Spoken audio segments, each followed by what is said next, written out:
So there is a specific certain attitude that Christians have today that's going to get them into deep, deep trouble. What is this attitude?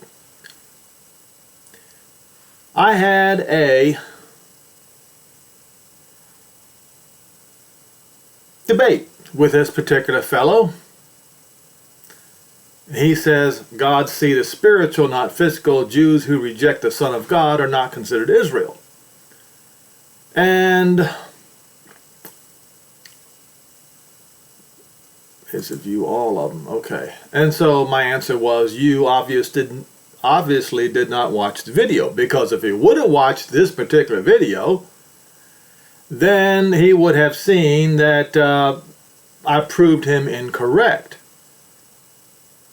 Unfortunately, this usually cuts on by itself while I'm trying to read the comments, and so it probably will, and if it does, I'll just stop it. All right.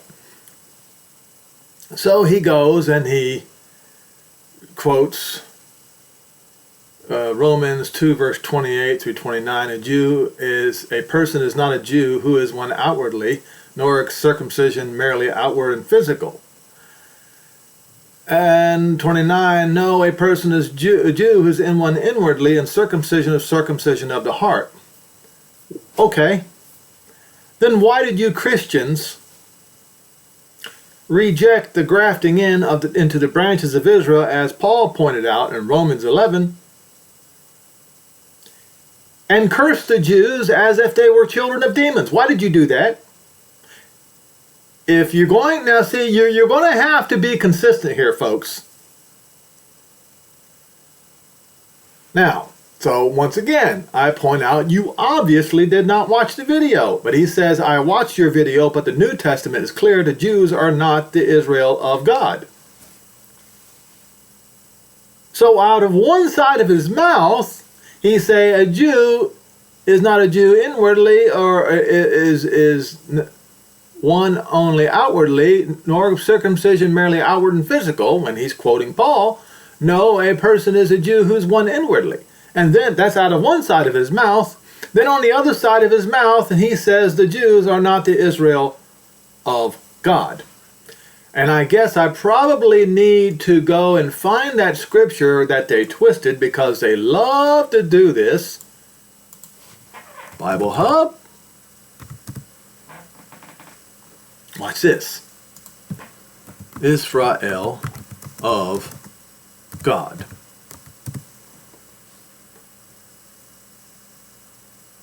Hold on. I gotta try. I jumped the gun.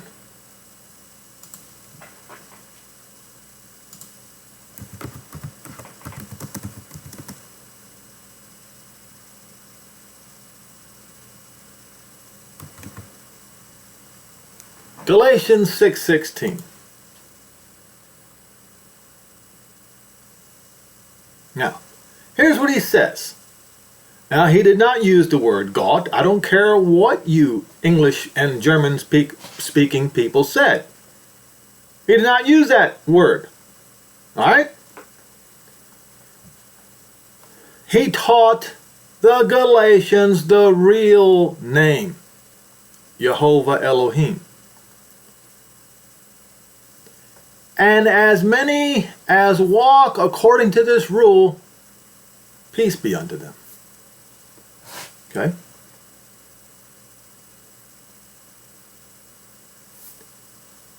And mercy upon the Israel of Elohim.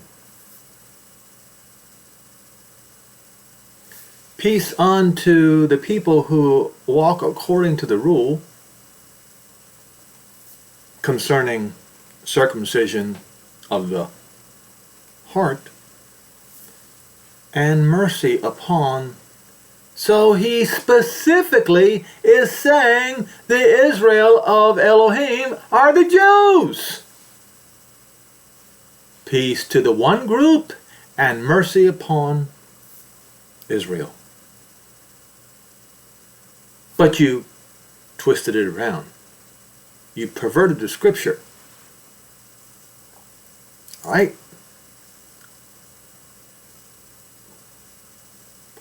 But he contradicted himself. Out of one side of his mouth, he said one thing, and out of the other side of his mouth, he said another. Now,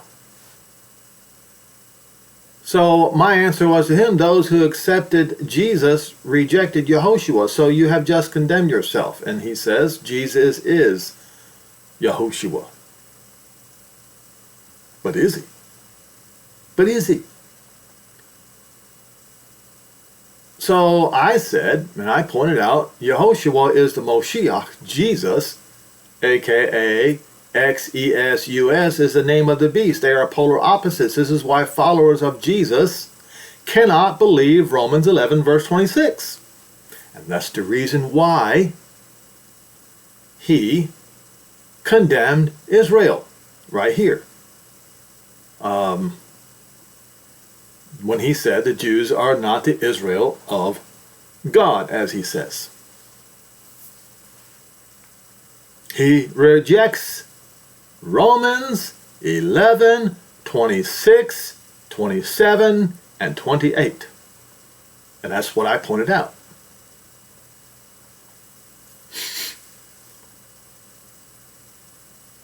So he says the New Testament was written in Greek. But the Gospels were not written in Greek. Nope. They weren't. The disciples spoke Galilean, Aramaic. Galilean Aramaic, and they wrote it in Galilean Aramaic. The Greeks tried and failed to translate properly, as I pointed out many, many times. And so he goes and says, original word. No. No, it's not.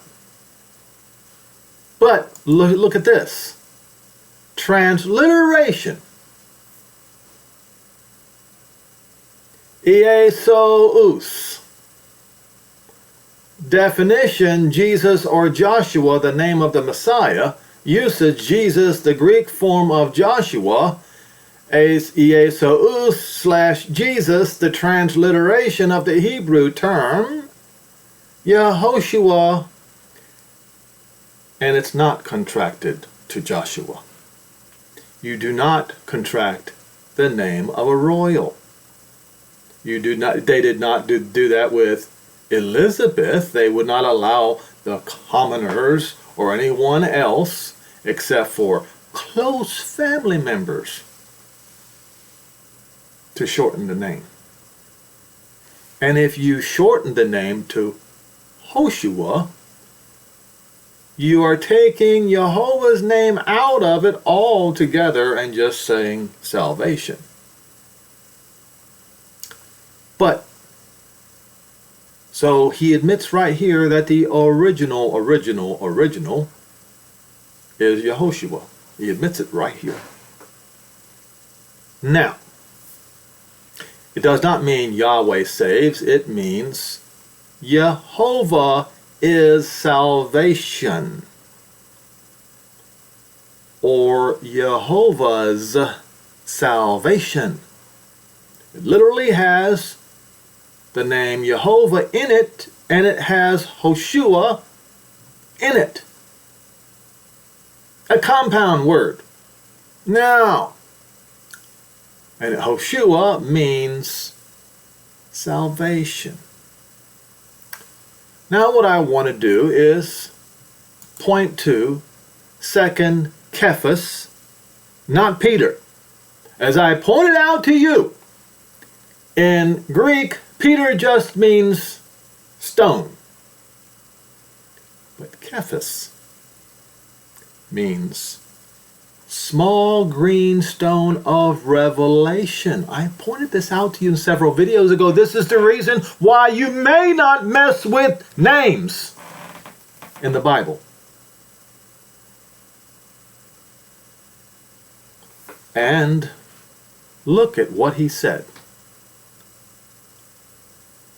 I like the New International Version the best. Above all, above everything else, if you take nothing away from what I am telling you today, as you must understand that no prophecy of Scripture came about by the prophet's own interpretation of things. Translation and interpretation is the same thing. Now, but you might say, well, that's transliteration. Good point. Good point. Now,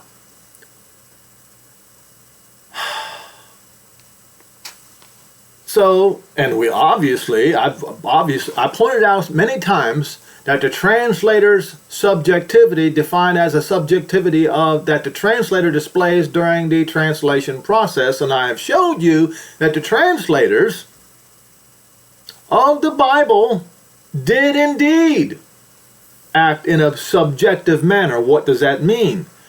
Added their own private interpretation. Now, concerning transliteration, this is when you try to find a word that sounds the same in one language as the other. Look, I'll show you. One of the most common transliteration problems is accurately representing sounds that don't exist in the target writing system. For example, when transliterating from Russian to English, the letter, whatever this letter is, does not have an equivalent sound in English, making it difficult to represent in English writing.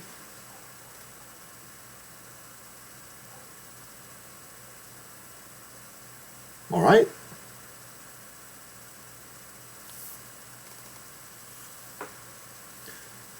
You know something though?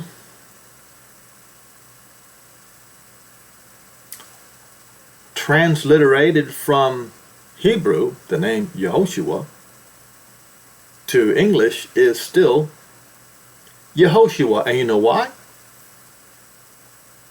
Because in the English language we have letters that form the same sound as in what the Hebrews have when they say Yehoshua. We do. Excuses are out the window. So what was the reason? What was the reason they used Iesous? I'll show you the reason in just a few minutes. Okay. Now, Russian is Cyrillic, and Greek is not the same as a Cyrillic alphabet, but the Cyrillic alphabet was heavily based upon the Greek alphabet, so the two writing systems resemble each other. So no, just like in Russian, there is no name that fits Yehoshua, neither is there in Greek. And apparently,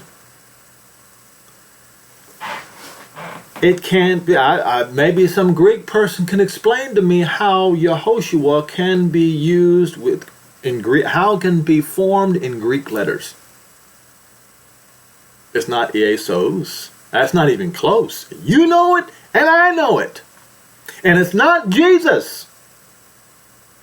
You cannot go from Yehoshua to Iesos to Jesus.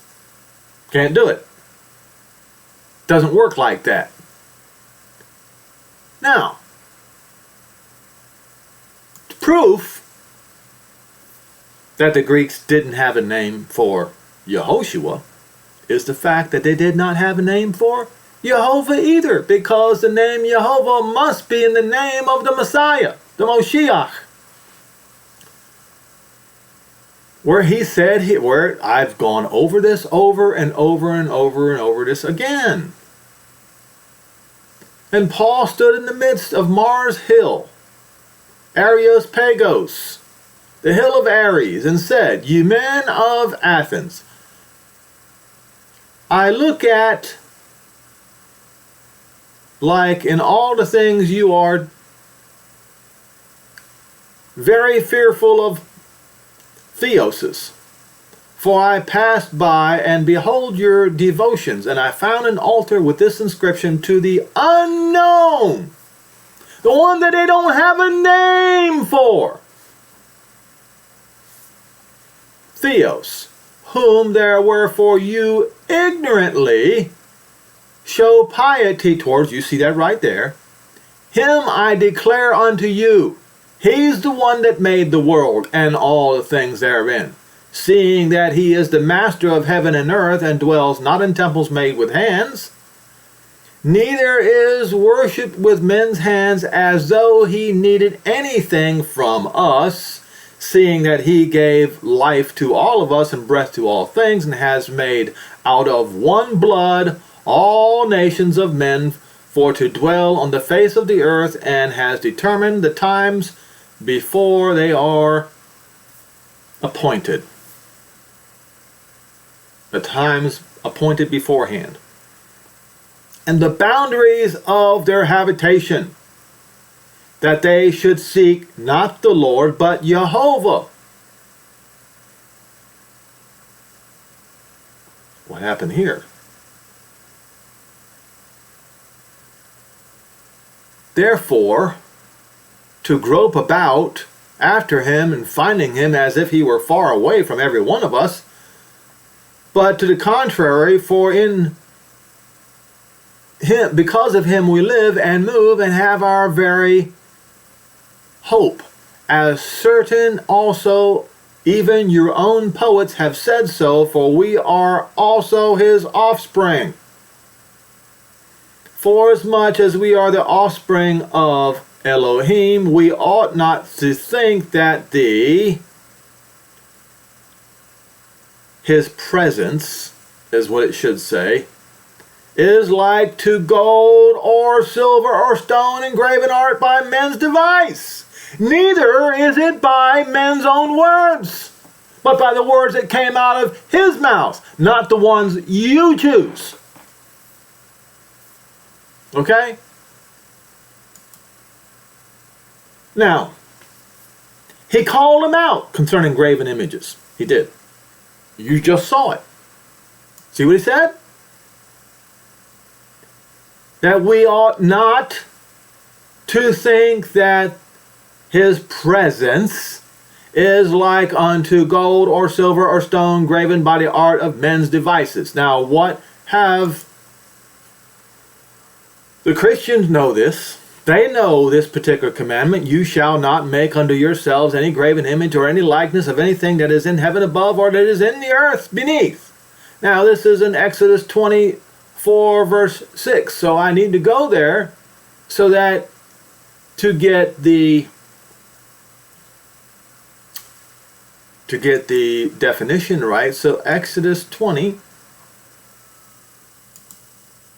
because I will always use Strong's Concordance, which many of you refuse to use because you refuse to accept the truth.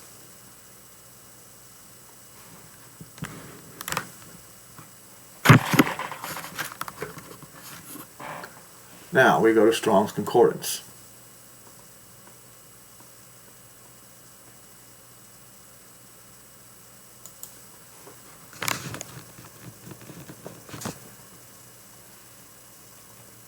Now,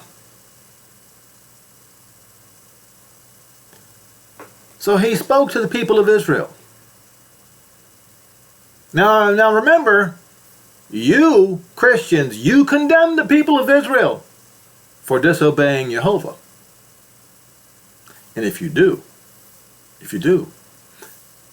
and you do not obey Yehovah, then you condemn yourselves also. You see, this is why in my videos, I don't condemn Israel, I don't condemn the Jews. I say, like Paul did, mercy upon the Israel of Elohim. But you don't want mercy upon them. You just want to curse the Jew, and curse the Jew, as has been proven by this particular person on BitChute. He said, Yehovah, not Lord, Yehovah Elohim. See that? Which brought you out of the land of Egypt, out of the house of bondage. You shall have no Elohim in my face.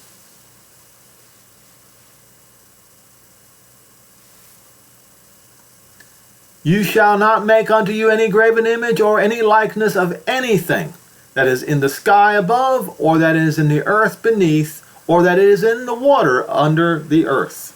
You shall not bow down yourself to them, nor shall you serve them. Yehovah Elohim am jealous, Elohim, visiting the iniquities of the fathers of the children, upon the children, visiting upon the fathers of the fathers upon the children, to the third and fourth generation of them that hate me. So he making these graven images of Jesus that you have in your houses of worship equivalent to hatred towards him. The very idea of making these graven images, whatever they are, to bow down and worship them on Sunday church is hatred toward him. And not only will he visit the sins upon the people who do this, but upon their children. The innocent little children, he will do it to them too. That's what he says. Then he says here, you shall not take the name of Yehovah Elohim in vain. And you know what else that means? To take his name in vain is not only to say his name without the proper respect and without proper context, it is also without proper pronunciation or replacement of said name with another name. That is also taking his name in vain. Now, people will say, all right, well, the Ten Commandments are done away with. Let me show you something. Let's go and find, you shall love Yehovah Elohim with all of your heart, with all of your soul, with all of your might. Watch this.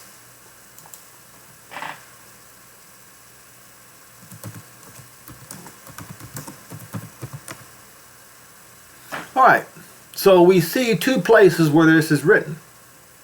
Actually, several places. We can go to Matityahu 22 verse 37 and Deuteronomy 6 verse 5. Open link in new tab and open link in new tab.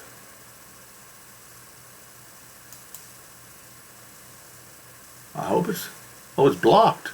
Oh, come on, man. Unbelievable. We'll go to Deuteronomy 6 verse 5. So, the key to circumcision of the heart, which this particular fellow here on BitChute tried to talk about here, is this. Let's go look here in Strong's Concordance, and this hopefully I can find it. Hopefully I don't have to go backwards here. Now these are the commandments and the statutes and judgments which Yehovah, not the Lord, Elohim, not God, commanded to teach you, that you might do them in the land where you go to possess it. that you might fear Yehovah Elohim and to keep all his statutes and commandments which I command you to this day, at this day. Now, I guess I have to go backwards and see where 6 verse 5. Okay, 6 verse 5.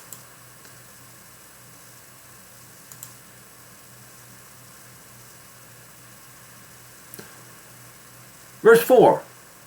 Listen, O Israel, Yehovah Elohim is one. Not two, not three, not a trinity.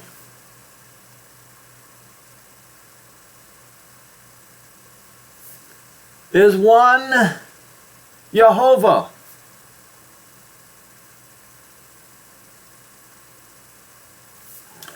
You shall love Yehovah Elohim with all of your heart, with all of your soul, with all your might. The first thing that you have to acknowledge is Yehovah is one. He is the creator of heaven and earth, not Jesus. He is one. He is the greatest. Now,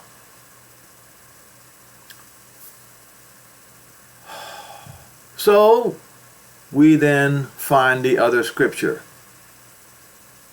And we will hold on to this.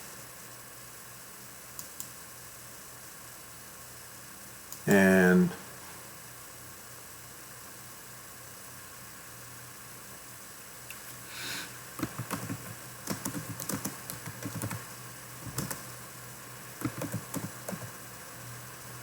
hold on. Wow.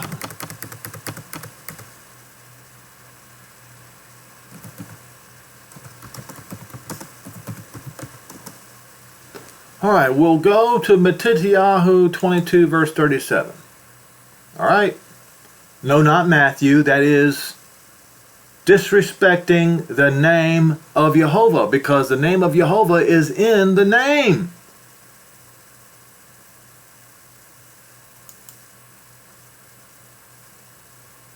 Now, what was that verse? What? 37.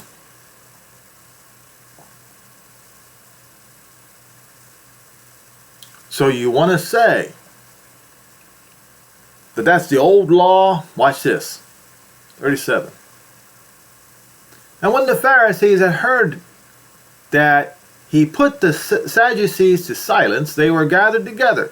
And one of them, which was a lawyer, asked him a question, testing him, and saying, Master, which is the great commandment in the Torah? Yehoshua said unto him, You shall love Yehovah Elohim with all of your heart, with all of your soul, and with all of your mind. See, they were trying to get him to answer which is the greatest commandment in the 10 Commandments.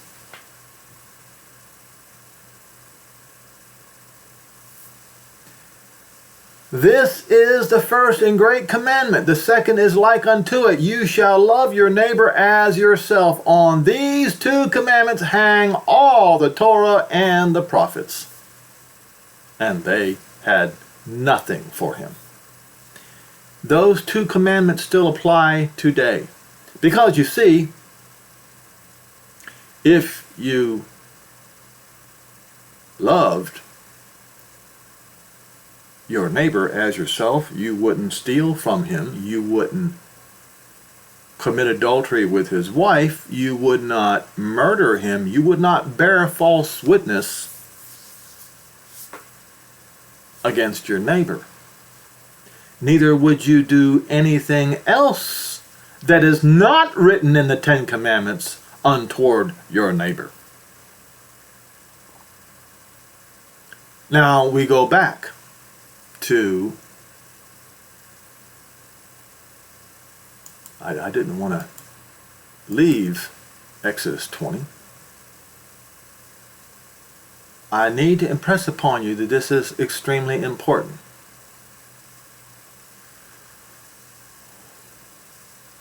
You shall have no other Elohim before me. You shall not make unto you graven images or any likeness of anything that is in the sky above, or that is in the earth, or that is in the water under the earth. You shall not bow down yourself to them. You shall nor serve them.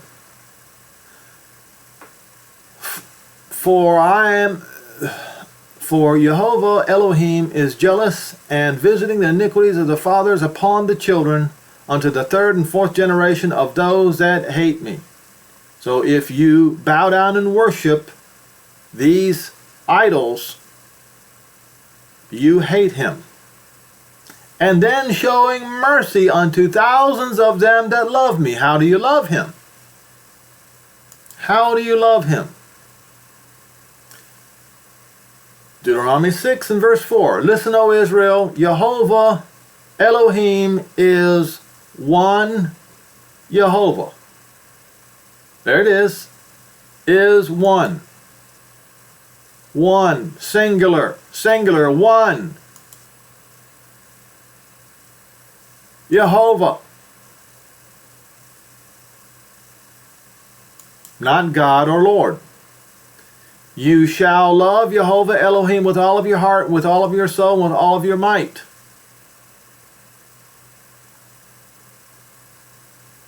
The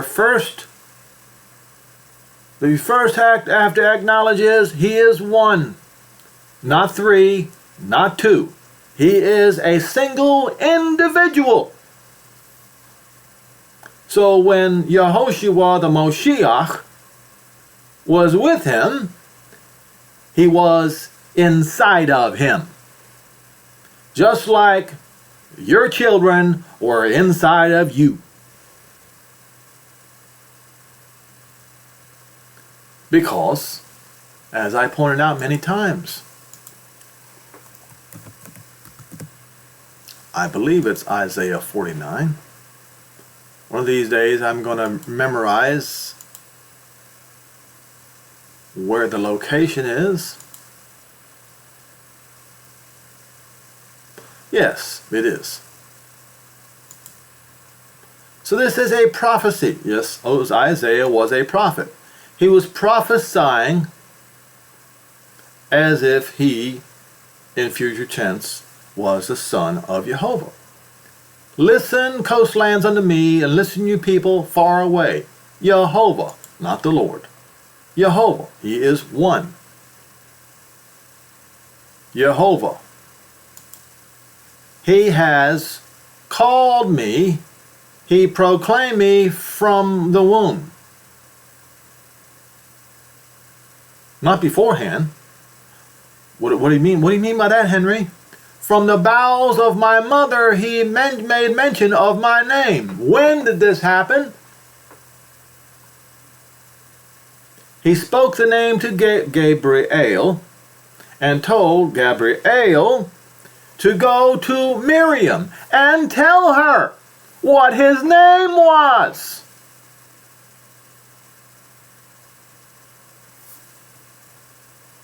This is when he is first mentioned.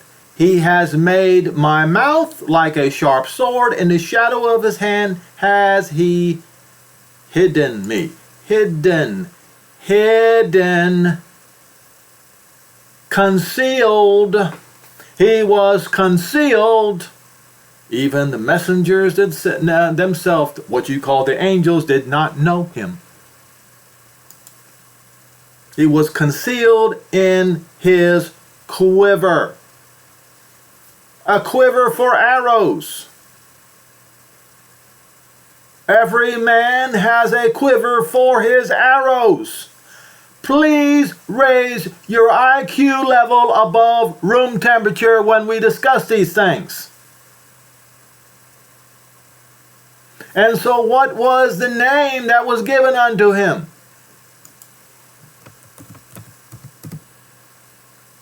Was it Jesus or was it Yehoshua? Remember, there was no name for Yehovah in Greek, and so therefore there was no name for Yehoshua in Greek either. Because the name Yehovah is in the name Yehoshua. And that's why they rejected the name Yehoshua and chose Jesus instead. I'm asking every one of you to raise your standards to a higher level.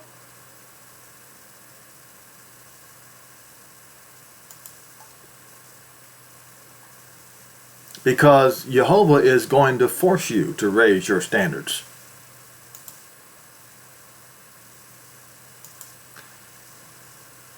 Right here.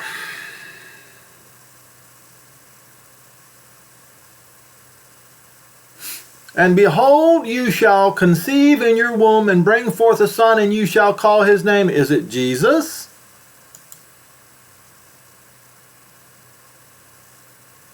It's Yehoshua, because Miriam spoke Galilean Aramaic, which is the oldest form of Hebrew in existence today.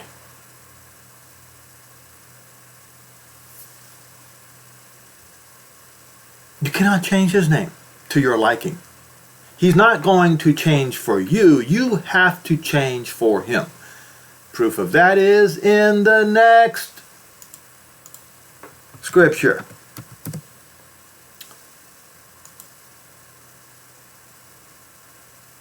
Let's see here. Woman at the well. I have to Google it.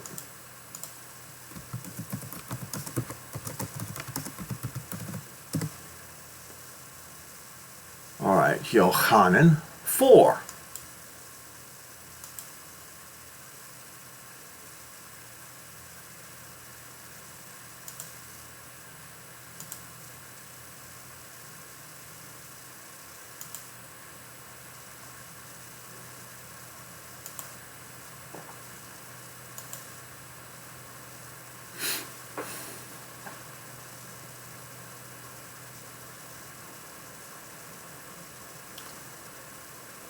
So she says, verse 20, our fathers worshipped in this mountain, and you say that in Jerusalem is the place where men ought to worship.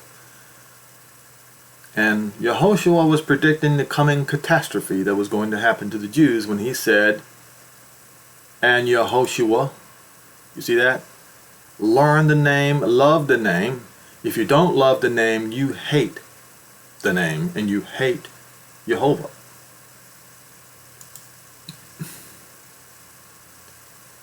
He says, believe me, the hour is coming when you will neither in this mountain nor yet in Jerusalem worship the Abba.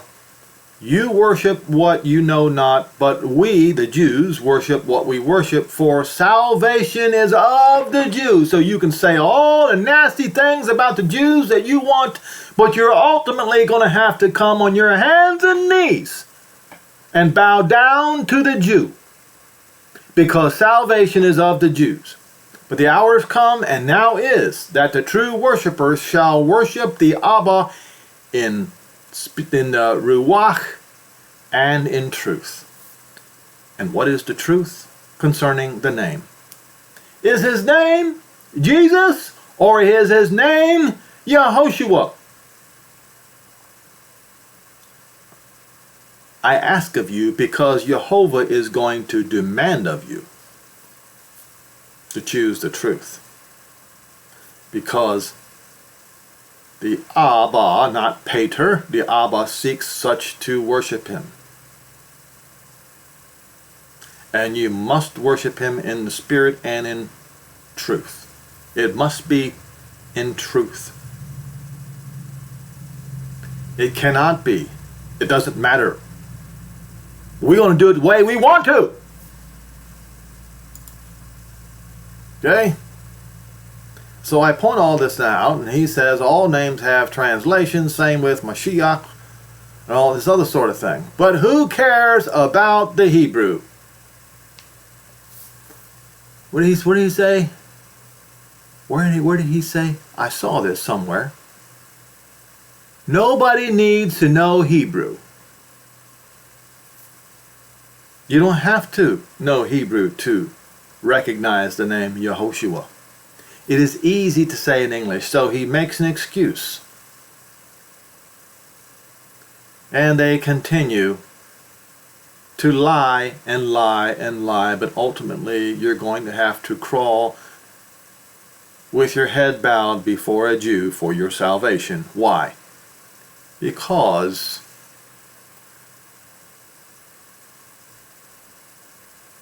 right here, salvation is of the Jews.